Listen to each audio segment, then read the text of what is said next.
തൊഴിലാളി പാർട്ടി തന്നെ തൊഴിലാളികളെ വഞ്ചിച്ചതിന് തെളിവ് പുറത്ത്. അതും പാർട്ടി ആസ്ഥാനമായ AKG സെന്ററിന്റെ പേരിൽ.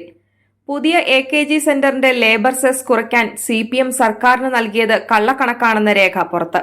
CPM സംസ്ഥാന സെക്രട്ടറി MV ഗോവിന്ദൻ പറയുന്ന കെട്ടിട നിർമ്മാണ ചെലവ് കണക്കിലും വൈരുദ്ധ്യമുണ്ടെന്നതും പാർട്ടി തൊഴിലാളികളെ വഞ്ചിച്ചതിന് തെളിവാണ്. പുതിയ AKG സെന്ററിന്റെ നിർമ്മാണത്തിന് ആകെ 10 കോടി രൂപ ചെലവായതായി കണക്കാക്കി തൊഴിൽ വകുപ്പിൽ ബിൽഡിംഗ് ലേബർ സെസ്സായി 10 ലക്ഷം രൂപ മാത്രമാണ് അടച്ചത്.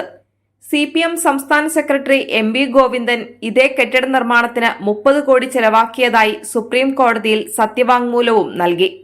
ഇത് ശരിയാണെങ്കിൽ നിർമ്മാണ തൊഴിലാളി ക്ഷേമനിധി ബോർഡിലേക്ക് അടയ്ക്കേണ്ട തുകയിലാണ് CPM തട്ടിപ്പ് കാട്ടിയതെന്ന് രേഖകൾ വ്യക്തമാക്കുന്നു. ഇതിലൂടെയാണ് തൊഴിലാളികളുടെ പാർട്ടിയെന്ന് അവകാശപ്പെടുന്നവർ തന്നെ തൊഴിലാളികളെ വഞ്ചിച്ചത്. വിവരാവകാശ നിയമപ്രകാരമുള്ള രേഖയും കോടതി രേഖയും ലഭിച്ചപ്പോഴാണ് കണക്കിലെ വൈരുദ്ധ്യം കണ്ടെത്തിയത്. പുറമ്പോക്ക് ഭൂമിയായതുകൊണ്ട് ഇതുവരെ വസ്തുക്കരം നിശ്ചയിച്ചിട്ടില്ലാത്ത പഴയ AKG സെന്ററിന് കോർപ്പറേഷൻ കെട്ടിട നികുതി പൂർണ്ണമായും ഒഴിവാക്കിയിരിക്കുകയാണ്. ഇതിനിടെയാണ് സർക്കാരിന്റെ തൊഴിലാളി ക്ഷേമനിധി ബോർഡിലേക്ക് അടയ്ക്കേണ്ട ലേബർ സെസ്സിൽ വമ്പിച്ച കുറവ് വരുത്തിയത്.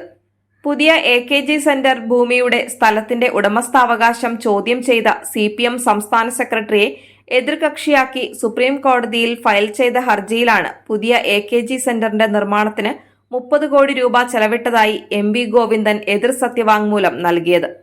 ആകെ ചെലവ് 30 കോടിയിലും ഏറെ മുകളിലാണെങ്കിലും സത്യവാങ്മൂലത്തിൽ 30 കോടിയാണ് കാണിച്ചിരിക്കുന്നത്. 1977 ആദ്യ AKG സെന്റർ നിർമ്മാണത്തിന് സംസ്ഥാനമൊട്ടുക്കുനിന്നും വിദേശത്തുനിന്നും ചെറുതും വലുതുമായി സംഭാവനകൾ സ്വരൂപിച്ചിരുന്നു.